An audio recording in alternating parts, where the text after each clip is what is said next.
probably more difficult to treat these, although we had some good results using antifungal drugs back then. The solid masses, let's say I have prostate cancer. What could you do? How do you deliver sodium bicarb to my prostate? The problem is that sodium bicarbonate is effective if you can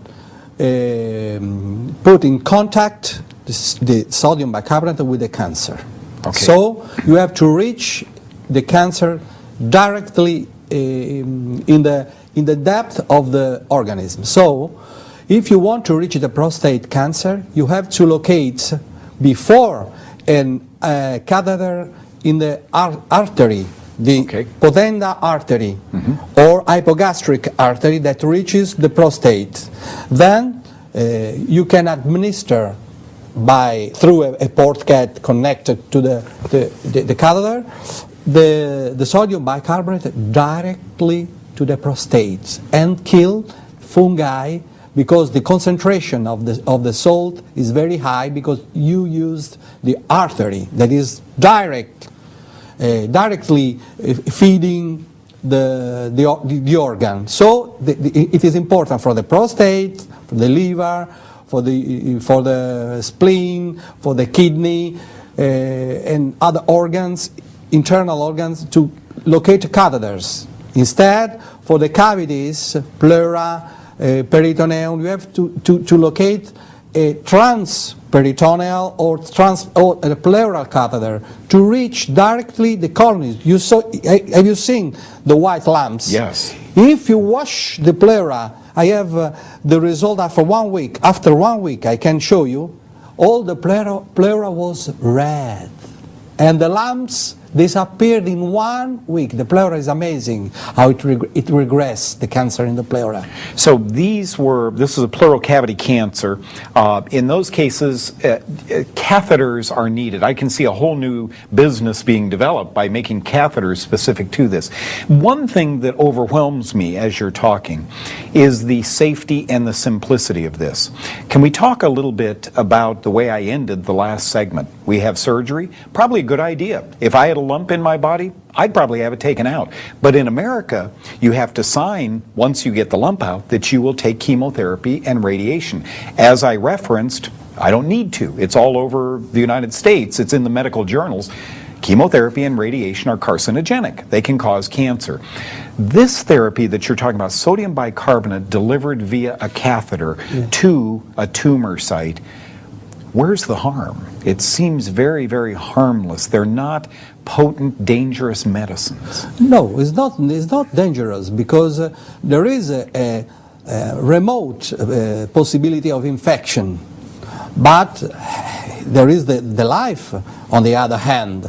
And then there are some type of cancer, breast cancer, doesn't need of the catheter, bladder cancer, brain cancer. Breast and bladder cancer with the sodium bicarbonate can heal in 99% without surgery, without chemotherapy, without radiotherapy, and let the organs there.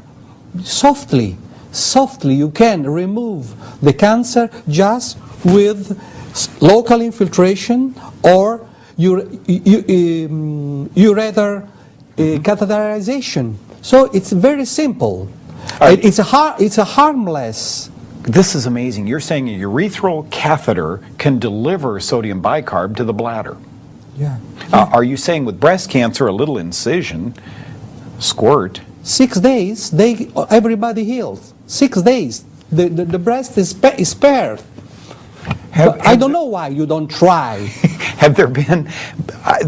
Therein lies the question, because did you ever see the ad, folks, on TV where the guy at work says, where are we going to lunch? Same place, same thing. We're creatures of habit in America. The doctor said I have cancer, so I do. The doctor said to take chemo, so I do. We need to start thinking a little bit out of the box. Dr. Simoncini, I need to ask you a question. You're an oncologist. You went through all of this medical training, and before that, medical school. You learned the way the big companies wanted you to learn. When was the epiphany? When did Dr. Simoncini say, go home and say to his wife, oh my gosh, I have discovered something amazing. When? It was a long time ago, but the first step is that when I was at the first lesson of histology, and the professor told us, the big professor, the cancer is a mystery. So I thought, they are stupid. We are in this century plenty of marvelous things, and cancer is a stupidity, is a mystery. And then I studied, and the more I studied, the more I understood the stupidities. This is the first step. Then I criticized at once, because if a man, normal person, read 1, 2, 3 chapters, and at the end of the chapter there is the dark. A normal person would say, this is a stupidity, but we have the research, I don't care. But we have the devices, I don't care. What are you doing if you don't know where you have to go? This is the first step. Then I prayed the Lord, please give me a light, because I see terrible sufferings. I was in a pediatric oncologic ward, and all the children died from cancer. And I prayed, and Lord gave me because I was looking for the truth, but in the suffering. I was suffering looking when I was looking the poor children dying with chemo, with radiation, and so on. So, in a moment, I perceived that the psoriasis is a fungus, and the medicine said incurable fungus, uncurable fungus, uncurable tumor, uncurable fungus. Oh, Dr. Simoncini is with us today. I am touched by this. I feel like crying myself, because we see it every day. It affects our families. Maybe, just maybe, there's something we can do about it. Where does fungus come from? Oh boy, if cancer is a fungus, then what is a fungus? In other words, how do we get this fungus inside our body, or this yeast inside our body? Where do you think all of this starts after your years of research? There is an endemic. A big epidemic pollution, because the fungus is undervalued. But it is undervalued because it is not understood. So when something is difficult, the scientists say, oh, it is always in the cancer patients, but there is a big pollution. No, you have to know that in the Japan, there are 15 million people with the fungus in the tooth. Onychomycosis, yeah. 50 millions in Japan. In Japan, just how many people you can see with fungi, with the psoriasis and so on? This is the illness of the second millennium. So many other pathologies are made by the fungus.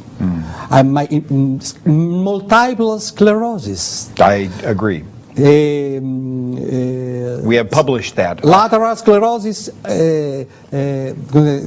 amyotrophic lateral sclerosis. ALS? They are all fungi. Yeah. You know, I've published my findings at diabetes, that dermatologic conditions. I'm wondering if so many children today, you cry because these children are dying of cancer, and yet we're drugging them with SSRIs, right? Yeah. Antidepressants today, just drugging kids left and right, and Ritalin and so forth. And I have to wonder how much of this depression isn't just yeast mold growing through the body. Finally, you give us hope. You won't find many television companies that will allow this, and I'm sorry, from my heart, I have to tell you that we have let the American public down by not getting this information out to you. Do you see, when I started this show, 12, 15 years ago, know the cause, how important it was? Did you see the cancer today on the screen? Have you ever seen cancer before? Did you know cancers are white? Now you know why. Cancer is a fungus.